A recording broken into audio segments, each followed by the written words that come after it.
Hi, everybody. Welcome to Conversations with Calvin, We the Species. Chronologically, we're a couple days from Thanksgiving, which is, for me, one of my favorite holidays, maybe my favorite holiday. I call it the three or four F's: family, food, football, and friends. And I mean, it's just and Thanksgiving morning. I've been doing this now. I don't mind saying I've been doing this for 7 full decades, getting up at 9 o'clock. WPIX, Barbara, if you remember, has March of Yes, the Wooden Soldiers. right. And Yes. and I'll post pictures on social media, all the movie stuff. I mean, the movie's been around for over 100 years, and I've been Yeah. watching for 70 of those years. Just something that my father made me do, and it's become part of my life. Got my son to do it. So I'm really in an upbeat mood because of the four F's. It's all coming up, and football and food. And so I want to quickly introduce Barbara Berg. Uh, Barbara and I met. This is great. It's just part of who I am, the synchronicities and the exigencies of the universe. The things happen for a reason. But it was 10 or 12 years ago, I was invited to a birthday party of a friend, my friend Jack.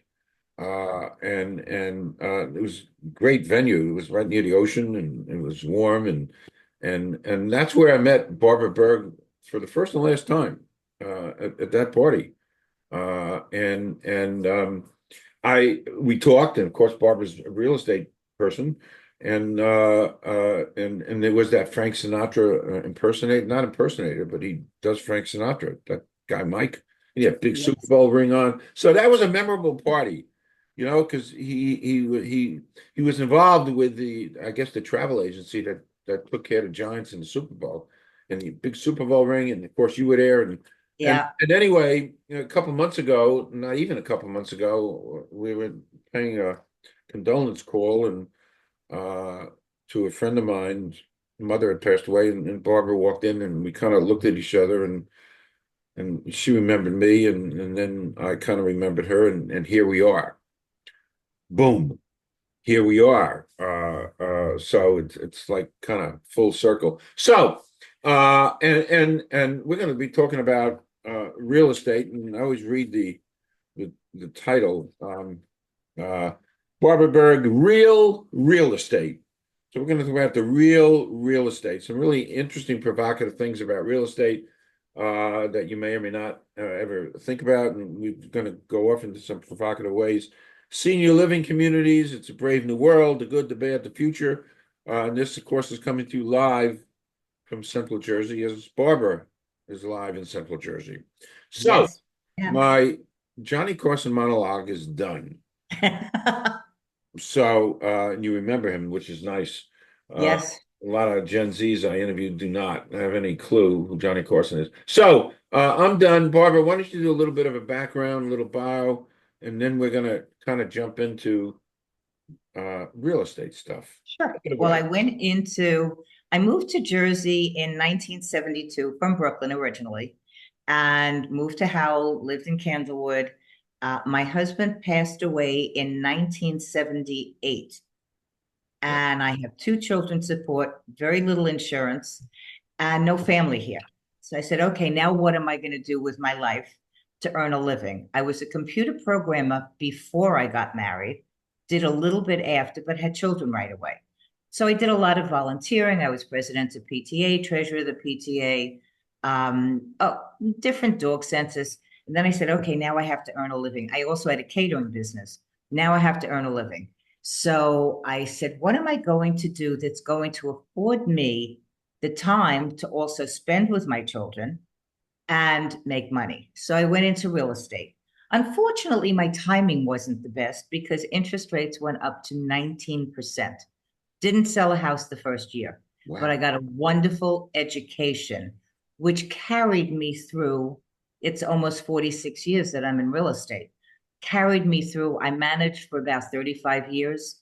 And it came to the point where I said, I need something more than just managing. So I went back into sales And there are various charities that I belong to, that I help out, etc., which affords me the time to be able to do that. And here I am selling real estate. I specialize in adult communities, in the seniors, probably because I am a senior. I'm 77. I'm going to be 78 Christmas Day. Now you're supposed to say you really look good for that age. Well, you do. Um, By the way, no, I don't even. Well, we're contemporaries yet. Actually, I'm a little bit older. I'd kill to be 78 again. don't. No, so Don't. but You know what? It's just a number. I think it's really what's in your head.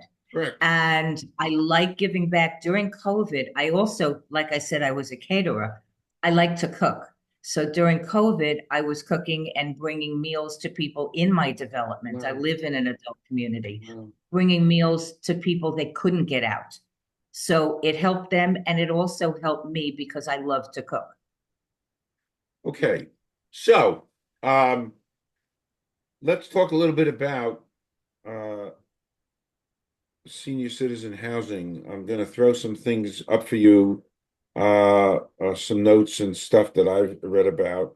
When you're taking on a client, you then you can address these. We've got the area demographic you have to look at and how safe is an area.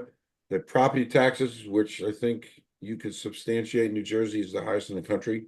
Absolutely. Okay, and then you can talk about utility bills, warranties on property, medical facilities. I mean, these are all the things you, as a real estate agent, when you're taking on a client, a senior citizen client, facilities, doctors, other transportation, even higher learning, and colleges offering courses. So that's part of, Absolutely. talk about that stuff. Yeah.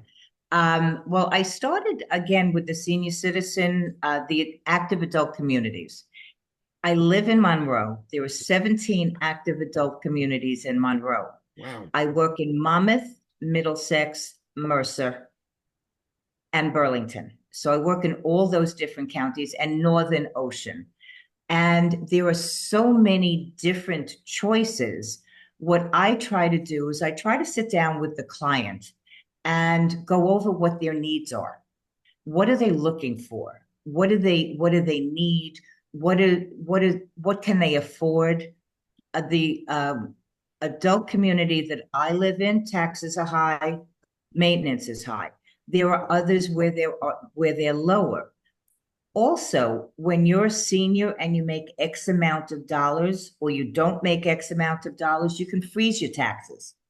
So there are different things that I help people look into. There are people that like to live in an active adult community.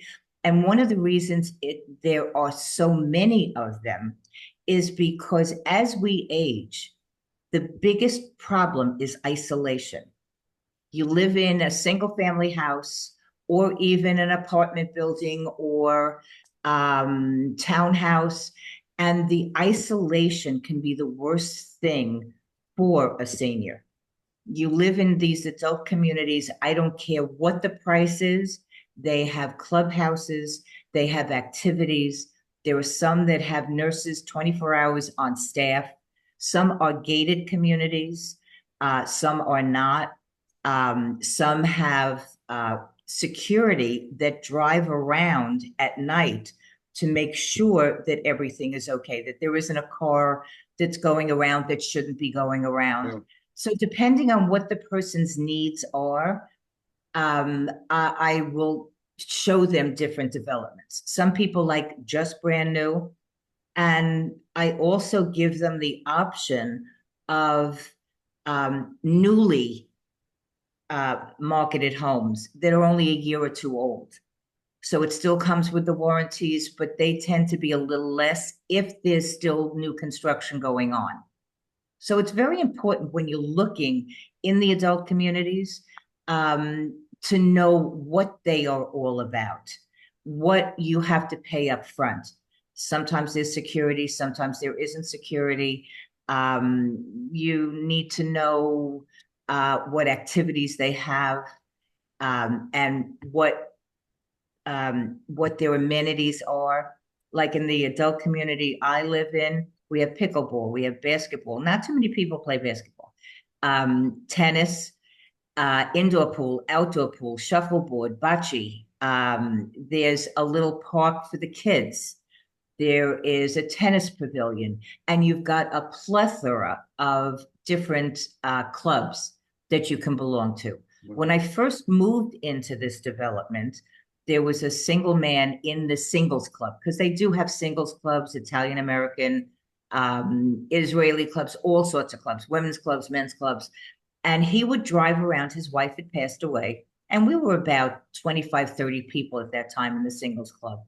And he would drive around to all the single women's houses to make sure the garage was closed, that the house wasn't burning down, that everything looked okay. He would also meet at the clubhouse at 5 o'clock every night. Whoever wanted to go out to dinner would join him. Everybody would pay themselves, but you've got that camaraderie in an adult community like this.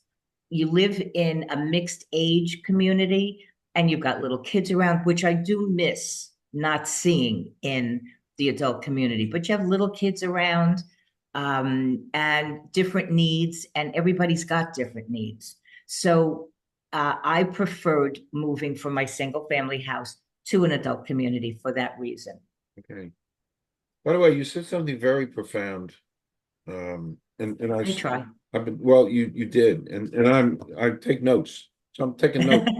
So you talked about isolation, and I have been reading lately tons of articles on senior isolation, and I read a ton of articles on health pursuits. I'm walking around with zero coronary artery plaque because I've been reading about that stuff. So I haven't eaten red meat since 1975 because I constantly read about this stuff. But there is you use that word plethora just before. There's a plethora of articles on dementia and Alzheimer's and some of the triggers and some of the contributing factors. And in the middle of every article I read is isolation, is socialization, Yes. how important it is. Yes. And you The brought other that thing up. that's also important with that is music. Music for people that have dementia and Alzheimer's, music is so important from the days that they remembered, and it stimulates the brain to remember those things. I know when I told you I volunteer in a nursing home, and when I go in there and they're playing music, you can see the expression on these people's faces that have dementia and have Alzheimer's. They like brighten up. They become alive again. Well, yeah, Yeah, it's really fascinating. yeah, and funny, we were my wife and I were coming back. Um, uh, I had an eye appointment today, and we were driving back, and I listened to Pandora and 60s music, and Georgie Girl came up. I think that came out in 65. The minute that came on, it was like, wow. And it took me back to Rutgers College of Pharmacy and who I was dating at the time. But it sparks such powerful And you insight. have a full mind. What Yeah, it does to people that don't have a full mind is it brings them back as well. it's powerful stuff. Yes, It is so, and that's all I listen to. I'm a I'm a 60. 60s girl too, Yep, I just forever listen. And in my novel, which you're reading, thank you. which is fabulous. Thank you. There's well, I might as well show it. I always do. Yes, There's a tortoise in my hair, Journey to Spirit. But the point is that there's so many references, well, to some of the music that has been part of my life in the novel and in real life.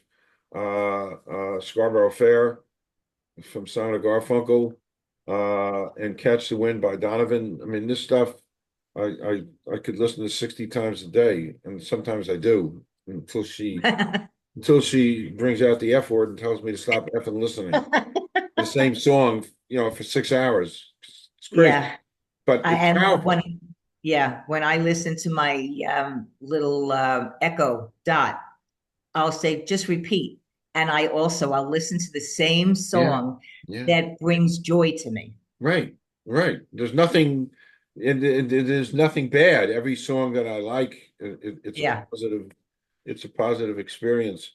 Um, that's great stuff about the senior housing. And in my notes, I wrote this as slightly off topic, but I read a million different things a day, and I get these little vibes. Um, and you can comment on this if you'd like. Some of the vibes um, about rumblings about Florida losing some of its charm. Oh, absolutely. In fact, I have friends that work in Florida and I have friends that live in Florida. What's happened with all the hurricanes? First of all, your roof cannot be over 20 years old. Otherwise, you have to replace it or your Wow, insurance goes sky high. wow, There are people that notoriously go down.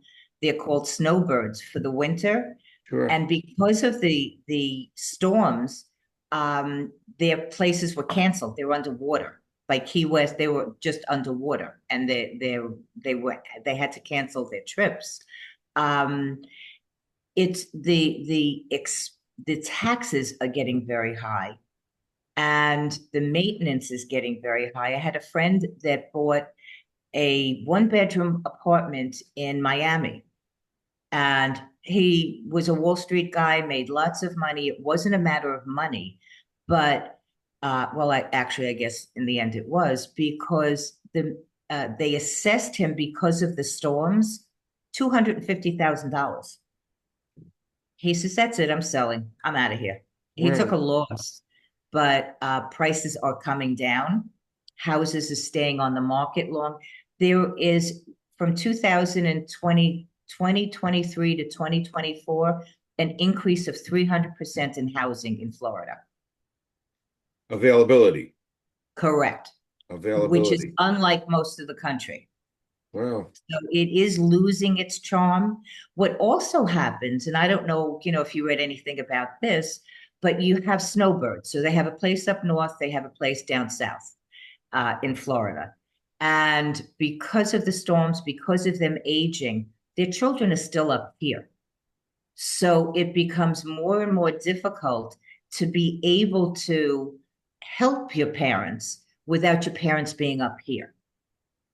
And people are coming back because of that. Huh. I have a client that I'm going to be taking out on the 14th that moved to Florida and her grandchildren are up here. She says it's nice to be warm, but it's not that nice. And she wants to be with her children and her grandchildren. So it is losing its charm. Okay. There are other places that are picking up a little bit, but that's losing its charm. That's interesting. It's funny. I joke. This is a joke, and I've been using this joke for 10 years. I'm an environmentalist, and I've been an environmentalist since April 22nd, 1970, when I went to the first Earth Days as a kid, and I'm so conscious about that. And I joke about pretty soon New Jersey, because of climate change, is going to be the new Florida. Our our Same temperature. thing with California. Yeah. I Texas will be joke the about new that. I California. even joke about the fact that, I live in Western Monmouth, and I know all about sea level rising because of melting of the glaciers and Greenland glaciers. I mean, I know all this stuff. So I joke that for 1 week, I'm going to have oceanfront property here. Just 1 week, and It's look, then during and my house will Sandy, be worth millions, but just one right? week, and During then the following Sandy, week look what happened. gets washed away. Uh, Yeah. so I joke about all that stuff. Um, I watch CNN a lot, and always coming up is a commercial with Tom Selleck, Ah, yes. who's talking about reverse mortgages. I have no idea really. I still don't know what the hell it is. Can you Is it wise or unwise, and is it a scam? What's the story with reverse It mortgages? used to be more of a scam where they would take your house once you ran out of your money. That does not happen anymore. Reverse mortgages have positive and negative. If, let's say, you're single, your spouse passed away, you have no children, you have no family, you have nothing to leave this asset to, that's an excellent time to do a reverse mortgage if you plan to stay in the house. There are people that like to age at home, even though the isolation still comes into being, but they have enough room in their house, they can hire a full-time caregiver and stay in their home. And that's where a reverse mortgage comes into play. If what you're looking for is just a different lifestyle to be able to have communication with other people and have activities, that would not be something that I would recommend. It really depends on the person. If they're that, and there are people that aren't social, that would rather remain at home. The best of nursing homes is not as good as your own home, but you get the other activities and the other amenities that are also important when you age. Right. And I do have experts that I work with the reverse mortgages. Okay. And once you, let's say you're not married, but you have a partner and you decide to do the reverse mortgage, your partner can stay in the house and you pass on. Your partner can stay in the house, I believe it's 18 months. It's either 12 months or 18 months. I'm not 100% sure. And that always change. That increases, not decreases, but you can stay in the house for that period of time. And then you'd have to vacate. Okay.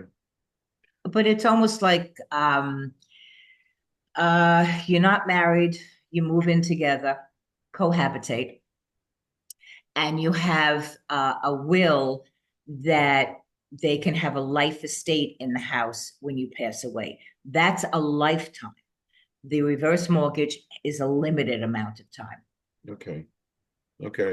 So it's better. That's it's more reputable and better these days. Um, Absolutely. okay. Yes.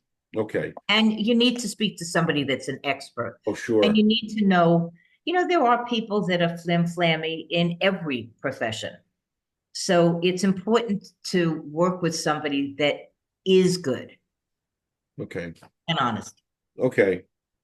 That was It's one of the also quick. costly. It costs money up front. I They bet it take it does. out. Yeah, they take it out of the reverse mortgage that they're giving it to, but it is costly. Yeah, I figured it must be. They must take a chunk. Yeah. They must take a real chunk. Whatever. But If you've got okay. nobody to leave your money to but the Cat and Dog Foundation, it's an Okay. alternative. Okay. Okay. All right. We spoke about this before we went on air. And to me, it comes under the umbrella of real estate. It's just things that I observe. It's things that I observe. We get New York City news pumped in Mm. here, and I'm a big news junkie. I listen to all the news outlets, red, blue, all of that, and every day we're bombarded with massive amounts of crimes going on and all the other issues and we discuss. I used to be into the city 3 or 4 times a week as a journalist. Mm. I mean, constantly for a million different things. I don't do that anymore. Um, but no names whatsoever mentioned, but I had dealings with a pretty significant doctor. And we got to talking. This doctor could have been at any hospital in New York, big time, as good as it gets, kind of like that movie with Jack Nicholson, as good as it gets. Yeah. Uh, um, uh, a major doctor could have been at any hospital in New York easily, but settled and came to New Jersey. And because we had a really good relationship, I asked him why. I asked him why. Mm. Because every doctor's dream, is one of those major hospitals in New York kind of thing. Uh, and I've been to some of the major hospitals in New York personally to have stuff done. So I asked him why, and here's where you come in, Barbara. And he said to me, and I thought this was really profound. He said he did his research, and in the scheme of things, he wanted to raise his family in the suburbs where there's less crime and there's no battles over parking and the whole quality of life thing. So he settled here, and I'm so glad he did for a personal reason. But I mean, he was a major doctor, but settled here. So can you comment on that? Uh, Well, right after COVID, during COVID, we had a lot of people moving out of the city. They were moving out of the city because they were totally isolated. You stayed in your apartment. They moved out to the city. They wanted basements and they wanted pools. They wanted, if it happened again or continued, that they can all work at home. People added on to their houses during then as well. And it wasn't only because of COVID, it then became because of safety. Now, I'm a theater goer and I love museums and I love the theater. And I've seen almost every musical on Broadway up until about 2 years ago. And it's gotten to the point, I have a daughter that lives in Westchester, and we go into the city a lot to go to the theater. I don't go in myself anymore. I used to drive in, park at Port Authority, go to the theater, drive home, and I'm afraid it's dangerous. So now what I do is I drive to Westchester, usually either in the morning or the day before we're going, depending on what time we're going. And then I drive in with her and her boyfriend and we park in the city and I feel safer and then drive back with them and then sleep over and then come home because of the safety factor. okay. We went in to see a play about 3 weeks ago and there are people laying in the street. I'm not afraid of those people that are laying in the street. It's the people that are walking around that are going to punch you in the nose. They're going to grab your pocketbook. I wear no jewelry when I go into the city, and I am fearful. And when I was 14 years old, I'm originally from Brooklyn, in case you can't tell by the accent. But when I was 14, I took the train into Manhattan and I would go to the theater. I would take jazz lessons. I'd go to museums. And there was never a fear. I'd get lost all the time, but there was never a fear of being into the city. And I find that people today are more fearful. And it concerns me because I don't want New York City to be a thing, Manhattan, a thing of the past. And I see that coming. And Okay. you may have people that would disagree with me, Oh, but my sure. opinion is my opinion. Yep. Yeah. Yeah, I used to go to the garden all the time. I would take the train into the garden. I would, again, I'm more fearful now. I used to take the bus. I used to take the car, park it in Port Authority, but you've got to take an elevator up to your car. And 9 times out of 10, you're either alone or there's somebody going to, I'm just afraid of it. yeah. Okay. Hey, I worry about the city because I lived in the city. Yeah. We got married for a couple of years. And it's funny, we live in Brooklyn. It's still part of the city. But I had a tough time with, 'cause I'm a Jersey guy.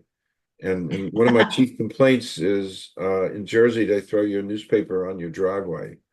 Uh, when I lived in Brooklyn, I used to have to walk 4 blocks Yeah, to but the good thing about living in Brooklyn, you used to get the Sunday paper Saturday night and you'd get bagels. right. That's right. So That's right. So I did appreciate life in the city.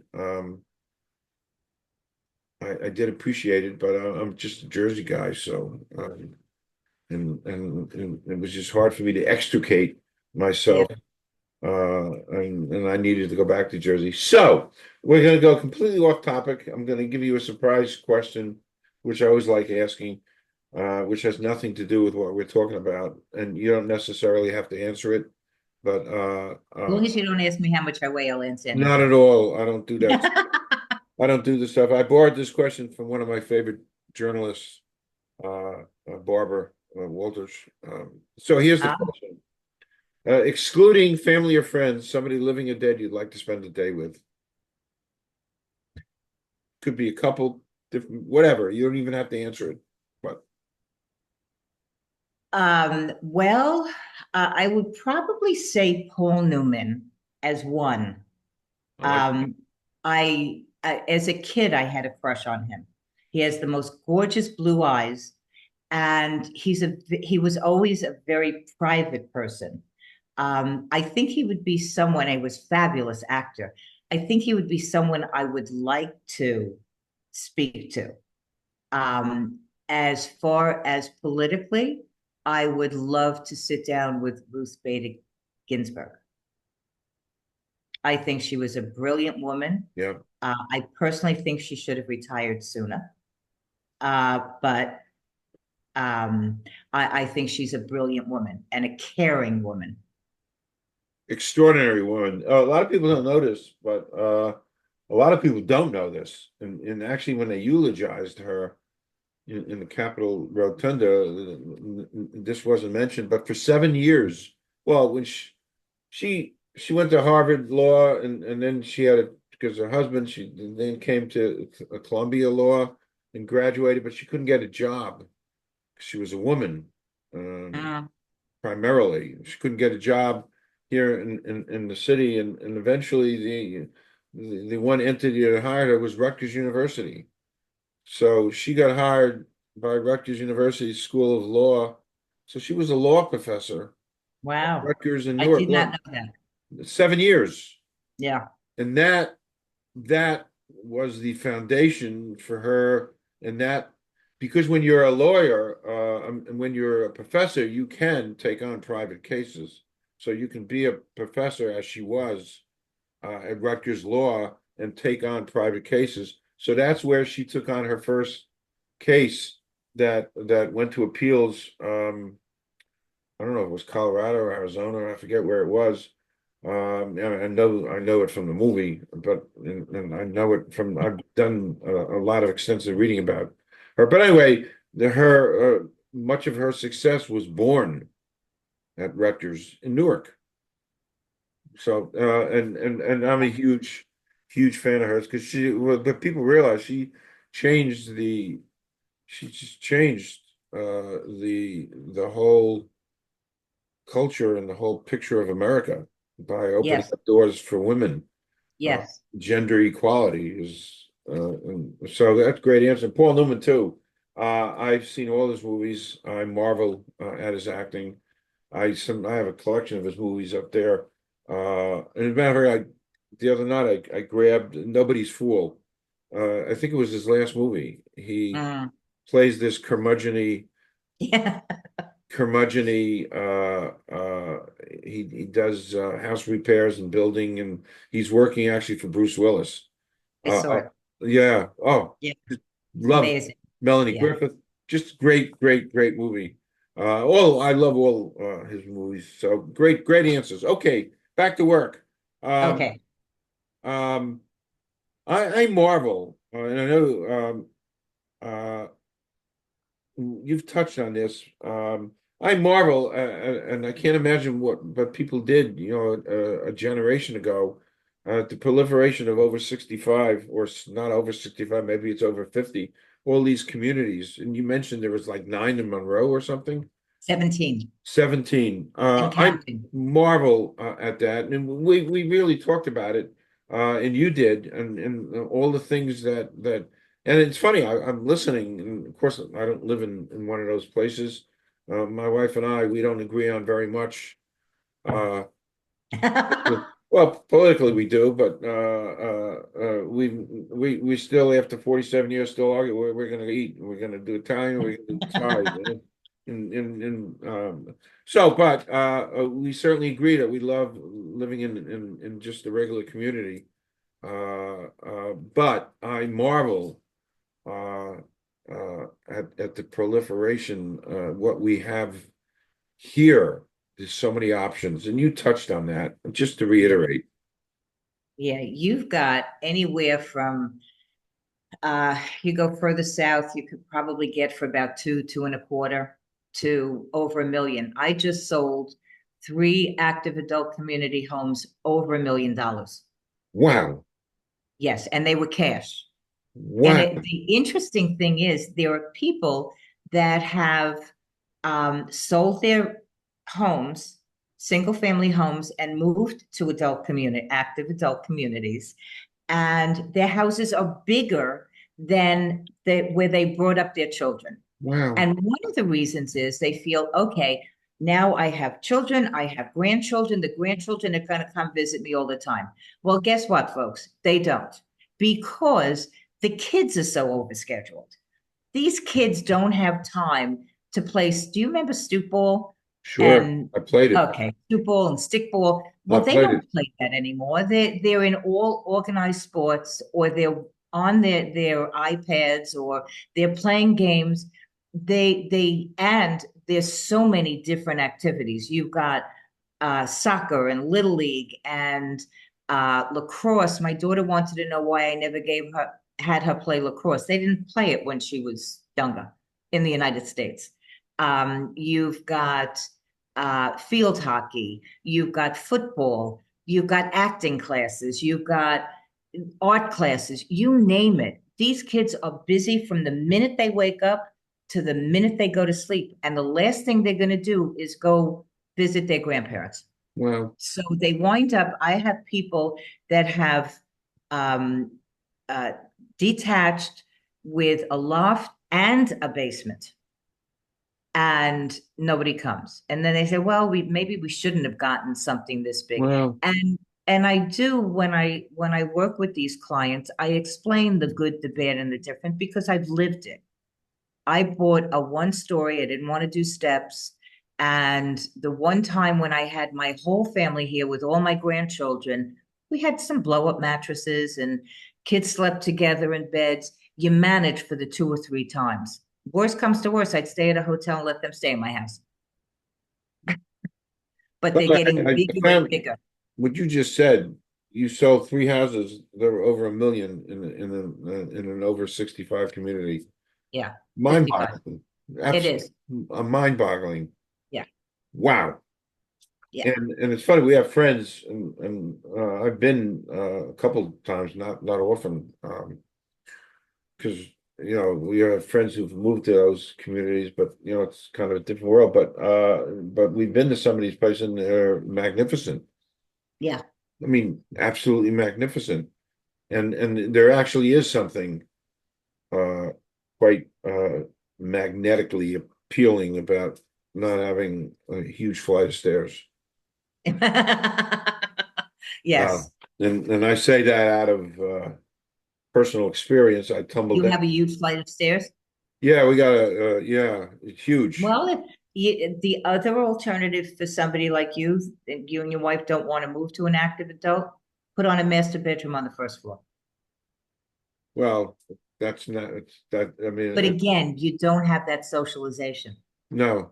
Hey, and maybe someday I'll come to you and seek your services. It's like I'm talking to the Godfather. Someday I'll go to you for services that maybe we're ready for that. But as it is now, I have my rector stuff right up the road, very convenient. I'm busy doing all my writing. I'm still doing journalism. Um, I do some food journalism these days, but anyway, of all I'm a things, foodie. I could help you with that. we'll talk about that. Yeah. I write for Dining Out Jersey occasionally, not. But anyway, you do a lot of work with senior citizens, and Yes. I and give love my back. old people because I Yeah. am old. So do you just briefly talk about the give backs that you do? Well, I am a certified volunteer patient advocate under the state ombudsman program in a nursing home in Monroe. They assign you to one place. And my basic job is to make sure that their rights are not being violated. And sometimes it's just a matter of talking to them. I've got one of the residents is bipolar, schizophrenic, um, something else. And I'll go into her room. She shuts her door because she feels that there are people outside there listening to her. And she's all agitated. And I'll go in and I'll sit and I'll talk to her for 20, 25 minutes. And at that point, she's calmed down, she's Well, relaxed. It a lot of these people have family that just don't visit anymore or have no family. Some of them have outlived their family. And just having somebody come in and say something nice and do something nice. I go to the dollar store and I get finder words and coloring books. They like children's coloring books because it's easier for them. And I'll go and I'll bring them that. But I just recently sat with one of the residents' son and the administrator and the nurses because certain things were not being done. So it's my job to make sure that they're being taken care of. And I love. I'm there since November. I'm there since November. I've gone through 7 administrators, 4 director of nurses, and 3 social workers since wow. I'm there. So Wow. this is my anniversary month. Yes, the turnover in staff is amazing, and there's a shortage of staff. There's also a shortage of volunteers. I've had a friend of mine is a past Miss New Jersey, and on Veterans Day, they had a Veterans Day celebration at the nursing home that I'm at, and she came down and she entertained them for free. A lot of people charge them for entertainment. When I bring somebody, they're not allowed to charge anything. I've had an attorney friend of mine that does magic that came down and entertained them. We did arts and crafts. I had another friend came down. We did arts and crafts, made Christmas wreaths. And it's just a very rewarding thing. It's something that needs to be done for the seniors. You never know when you're going to be in need. I have 4 friends that are my age that either have the beginnings of dementia or Alzheimer's, and there, but for the grace of God. You never know. My family, I mean, my closest family is in Westchester. My son lives in California. So it would be nice if I needed it, that somebody would be there for me. And that's why I'm there for somebody else. That's great. Great. And I go visit the different nursing homes to see what different facilities different places have. And I also work with people that can place people in nursing homes. I work with elder care attorneys, geriatric doctors. There's a whole team that I work with, people that can pack you and move you. I have one of my neighbors is moving out, and his wife had passed away. They have no children. He's moving in with his uh, brother-in-law and sister. And the thought of packing was so overwhelming for him. I brought in somebody that packs for him, and whatever he doesn't want, they'll donate to charity. So there's not, I don't just sell houses. I sell people lifestyles and I help people move. It's a whole package. And it's a scary thing. The 2 most stressful things they say in the world are death and moving. Moving. and and I've gone through so many, helping so many people move. It is true. Yeah, Sometimes the worst in them comes out, and you have to realize that. it is true. Um, I also there's an organization called Lasagna Love, where there are people that either have no food or have no time to make the food and have children, and they sign up for this Lasagna Love. So I made a vegetarian lasagna, I made a regular lasagna, whatever it is, and you sign up and you tell them how far you want to go and how many times you want to do it. Um, the last one I delivered, it's interesting. The woman had had a double mastectomy. My son has cancer, he's in California, and he has multiple myeloma. She works for the company that does the multiple myeloma. So I was able to, we go back to you're never someplace by accident. You're always where you're supposed to be. So she went through what the whole process was with the CAR T cell. And she was thrilled that I delivered her the vegetarian lasagna. And I bring the whole meal. And I also work with the veterans. So try to do across the board. Great, I feel it's very important as long as we can that we give back. great. And being in real estate, it's funny, being in real estate as long as I've been in real estate and managing as long as I've managed. I used to manage the top, I was in the top three, I think, in the company I worked for as far as managers go. And when I left, a lot of people went to other companies. They still call me because they feel the information I'm going to give them is the right information. So it's trust. It's a matter of Yeah, trusting people. sure, of course. Wow.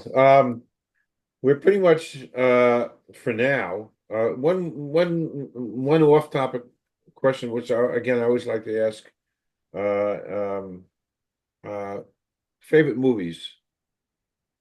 My favorite movie of all time is The Wizard of Oz. Would you like to know why? Sure. I would. Because, well, Dorothy searches all over for to find the answers, to find everything. And basically, everything is in your heart and right where you live. It's in your backyard. You don't, whatever problems you have will follow you. You've got to be happy with what you have. And if you're not happy, then try to change it. That's my Great. favorite movie. And then Cat on a Hot Tin Roof. We can't leave out Paul Newman. Uh, and Elizabeth. Oh, yes. Yeah, yeah. It's funny you mentioned the Wizard of Oz. I read an article about it just last night about the Wizard of Oz, things that you didn't necessarily know. It's funny. I always say this. If I would have written that instead of L. Frank Baum, I would have had the ending that when she's back in Kansas and they take the blanket off of her and everybody's there and Huck and the Tin Man, they're all there and Yeah. Frank Morgan, the wizard and she's wearing the slippers. That to me, where did those slippers come from? Yeah. That to me would have been more provocative to make you wonder maybe it's real. She's wearing the Yeah. slip, but whatever. I didn't write it. Yeah. So Barbara, Yes. uh, this is great stuff. What we've done now and talk about real estate. I And hope I get invited back. oh, that's my thing. Do come back because this is it's a fascinating topic and it's almost changes the whole world of real estate. It seems to be changing rather rapidly and Well, it's interesting. When I first started in 1979, we had no computers. yeah, Everything was on a piece of paper. yeah, You knew the inventory better because you touched the paper, you had to file the paper. People had to call you. I remember driving to Staten Island to get signatures because you didn't have any of these things. You had a beeper, and then you'd have to stop. Do you know what a payphone looks like? I don't think they have them anymore, but you no, used to stop at a payphone and call your client. You'd get a beep, and then you'd call your client. You'd drive to get the signatures. You went, and in those days, what I would do, and I still do it today, and I would teach people to do this. I would preview the houses before my clients came out. First time, We go, we get, because I have a feeling of what they're looking for over the phone. Then we meet in person, then we see some houses, then we meet back in person to go over what they like, what they didn't like, what their needs were. And then I would preview the houses and send them the ones that met their criteria to save them time. A lot of times when you see a picture of something, especially today, they're all enhanced. And you walk into the house, it's just like you go to glamour shots. And they take a picture of you, they get rid of all your wrinkles, they put you in ridiculous poses, and then the person meets in person and they don't even know who it is. Well, it's the same thing with a house. That happens as well. And sometimes they even stage the home with artificial furniture to show what it could look like. Right. I prefer a house being vacant and let a client imagine themselves in the house, which I always instruct my sellers, depersonalize the house. You want them to put their family pictures on the wall, not look at your family pictures. Yeah. Um, my first my first phone in the car was a field phone that they would use in the army. So I didn't, and they were like huge. Right. But it worked. Yeah. Yeah. And then the internet came, and unfortunately, there are sites that people can go on, and I won't mention them, and they're not updated. So they'll call and they'll look at a house and it's $250,000. Well, the house is really 750,000 because it's been sold twice over. So you need to you can use that as a basis, but you really need to work with a realtor. Come back. So we'll talk about that. I'm inviting you back, wishing you a happy, healthy Thanksgiving. Thank you, you too, and your family. This was great. And I really did learn a lot. And I think this is critical and essential, what you do, and the different things we talk about. I think this has been very special for me. Thank you, Barbara. Thank you. Could you tell I love what I do? Yes, you do. I can tell, truly, and you've been doing it a long time, and I've been doing what I'm doing a long time. Yeah. So, and I'm so glad I bumped into you a few weeks ago. Yes. Well, thank you for the invite, and I can't wait to do it again. Perfect, perfect. Thank you, Barbara. Happy You're Thanksgiving. welcome.